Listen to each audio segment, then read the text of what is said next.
Good morning, students. It's me, Miss Sonia, and today we are back with another lesson. As you all know that we have completed general elections in the previous lecture, so today I am going to take a start with Congress rule under the heading of emergence of Pakistan. Congress rule, the SSLO, is very important for your board examination because there were multiple questions which were included in the past papers. So let's move forward. But before that, hurry up, grab your notebook along with pencil and pen and start noting the important pointers. So you can see there is a picture and it's written Congress Rule 1937 till 39. It means that we are going to discuss each and every event which comes between that. And all of these pictures are related to Congress rule which we are going to study. This is the course outline, SLO number 3.1 towards Pakistan resolution. In under the heading of emergence of Pakistan, we were going to discuss about Pakistan resolution, but before that, we are going to discuss about Congress rule, which started in 1937 and ended in 1939. Now let's start with the introduction. In the introduction, as you can say, there are so many things which are written over here. Let me just conclude and tell it to you. See, this was actually about the constitutional problem that which land would be divided and uh, how will it be provided to you the freedom of right or the freedom of speech. So by the British government, the roundtable conferences were held, which I have already explained you in the previous slides, which was held in London in from 1930 to 1930 till 1932. There were three roundtable conferences which I've already explained in detail, and the roundtable conferences were made over there for to discuss about the constitutional problem. But still, the roundtable conferences was not successful. It was a failure. So, to discuss further, Government of Indian Act 1935 was introduced, on which Muslims were also convinced and the Hindus were also convinced. And later on, the major reason why they were convinced onto this Indian Act, because they wanted to participate into the general elections and they wanted to speak for their rights, right?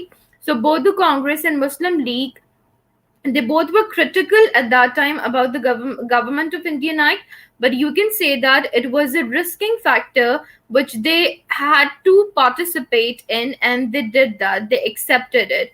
But later on, they decided to participate in the elections which were held under it during the first week of 1937. It means that under the Government of Indian Act 1935, elections were held and both of the parties participated. So elections were held in 11 provinces, and yes, you can see all the names of those provinces in which elections were held, and both the parties stood up for the elections. Then later on, the final result of the election was declared on February 1937, in which Indian National Congress, which was the political party of Indians, it emerged into power under it emerged into power, and it was ruling all the eight provinces of the subcontinent.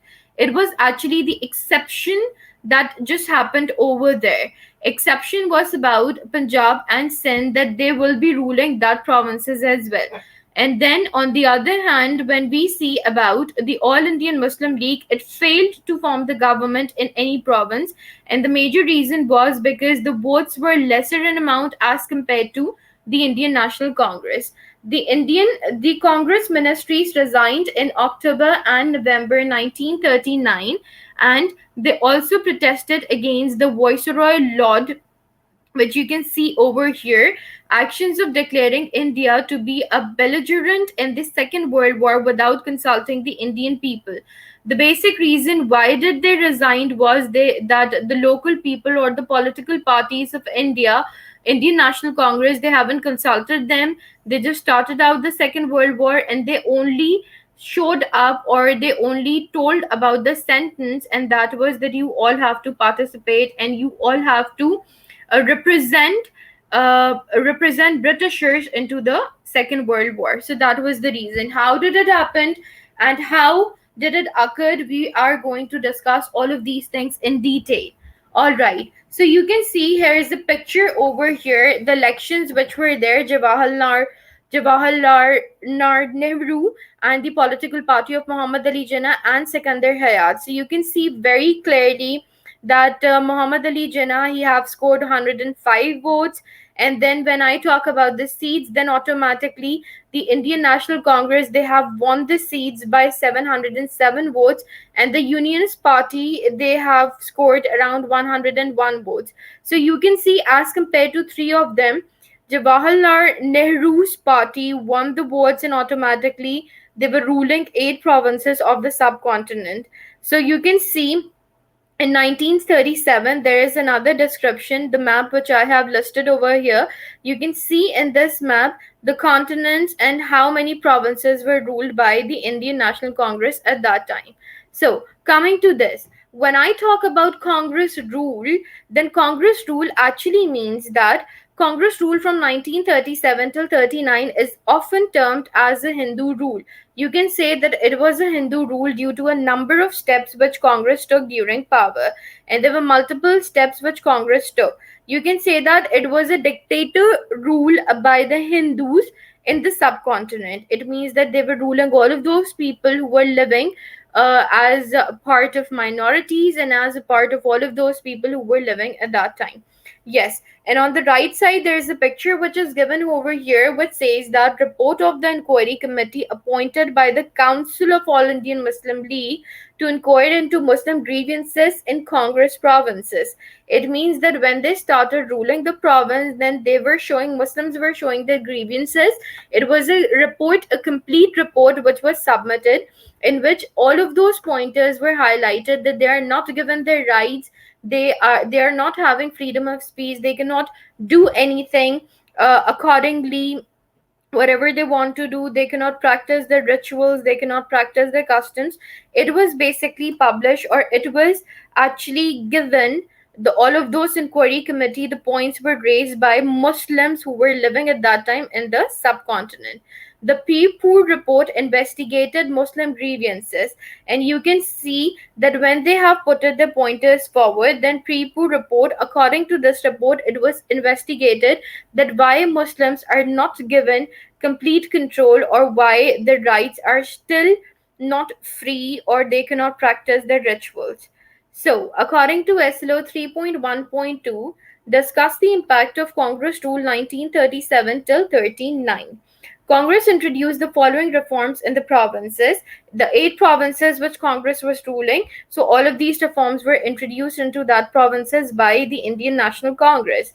The first rule was that everyone, Hindi should become the national language. It means everyone have to talk into this language. And then, yes, another thing which happened was in the government assemblies as well, it was compulsory that first they will begin their prayers, not prayers, but actually you can say that first they'll begin their day in the government with Bande Mataram, which was actually the slogan or the national anthem at that time, right? The Congress anthem. And then they wanted to implement the same thing in schools as well, and they have made this thing they have made this thing permanent or compulsory into their curriculum, in which in all of those schools in which Muslims were studying too. All right. Now, another point is Congress flag became the national flag, and then the song appeared in Bankim Chandra Chatterjee novel Ananda Matha. Alright, so this was actually the name of that novel which was written by him, and it is stated in that novel that its theme was a Sayansi rebellion against the Muslim conqueror. It means that they were not appreciating Muslims who were living in the subcontinent, and actually they wanted to dictate, they wanted to show the rule of dictatorship, they wanted to rule them. So it is all about that thing, due to which they have introduced all of these reforms. And then there is another reform which says that a strict prohibition means that you're ending something or you're banning. A strict prohibition was laid on cow slaughter. It means that you cannot slaughter cow or any other animal. All right, but main emphasis was on cow, because cow is actually that animal which is considered as something very important for the Hindus. That's why it was banned in the subcontinent for the Muslims. Now, construction of new mosques was also banned. That if you want to pray, you can pray at home, but you cannot freely pray outside in the subcontinent. All right, noisy processions were passed near the mosque at prayer time, and when they went into the mosque, when the Muslims went into the mosque to offer their prayers, then automatically there were different kind of voices which were made by Hindus when they were praying at that time. Pigs were pushed into the mosque and azan was frequently interrupted. And then there were different animals which were pushed into the mosque, and frequently the azan was also interrupted by Hindus of the subcontinent. So Hindu Muslim riots broke out in different areas to kill Muslims, and automatically you can see very clearly in this point that there was a monopoly. It was a diplomatic step that people were saying to different people to kill each other. The Muslim houses and property were set on fire. The major reason why it was set on fire, because they wanted to rule them. That's why. And then Wardha scheme, it was the scheme of Mahatma Gandhi. He introduced the scheme. It was, according to him, it was an education scheme on Vidya Mandir scheme started in central provinces and Bihar. In all these central provinces and Bihar, this scheme was introduced. The purpose of this scheme was to mend the cultural traditions of the Muslims and to force them to adopt the Hindu culture. So it was actually a very clear emphasis, which you can see that they forcefully wanted them to adopt their rituals. Wardha scheme, they introduced the stories of Hindu heroes and religious leaders to the young generations. It means that they were not allowed to study about the Muslim religion, they were forced to study about the Hindu religion and all of those contributions which were made by their leaders. But they were not discussing about the contributions of the Muslims. The spinning of cotton made compulsory craft in the school. And then spinning of cotton, this was another major step which was compulsory into this schooling system. Then came over the Vidya Mandir scheme.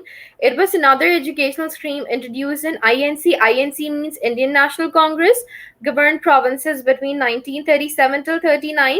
It aimed to promote Hinduism throughout India. They were about to promote Hinduism through this, and yes, they also aimed to convert non-Muslims into Hindus. All right, because sorry, they also wanted to convert Muslims into Hindus. All right. According to it, temple education was added to school curricula till elementary level. It means the junior level. Muslim opposed it and pulled their children out of school, as this would sway Muslim children away from Islam. So because they were forcing to adopt all of these things, they pushed them out. They don't wanted their children to study over there. Because when we talk about children, then automatically they're having a little mind which can adopt so many things, whatever is going on into their surrounding. Students were asked to pay respect to Gandhi's portrait and should sing rhymes in his prayers. And yes, this angered the Muslims, which led them to reject the Congress rule. So there is another video link which is attached over here. You can copy paste the link and you can watch the video on YouTube and then come back. All right. SLO number 3.1.2 says that discuss the impact of the Day of Deliverance 1939. When I talk about Day of Deliverance, then automatically it highlights about the Congress ministries resigned. Why did they resign? Viceroy Lord declared India at war, World War II with Germany on 3rd September 1939. Let me just tell you that what exactly just happened. First, Indians were supporting the into the War of Independence, and then later on they just back off. The reason was they started and they demanded for the powers at that time, but the Britishers rejected, and they said that if you will uh, stay with us into this war, then afterwards you can have the powers in your hand, otherwise not. All right. And the next thing was Britishers, Muslims were supporting Britishers into this thing, and Britishers also promised the Muslims that they will safeguard their rights for the Muslims. So this actually just happened. This is the main reason that Congress actually boycotted from this thing, and then automatically they also cancelled the Indian they also cancelled the Government of Indian Act, and then later on Congress ministries, all of them just resigned from the league. All right. Then in return, what exactly just happened was, I am going to discuss about this part into the next presentation.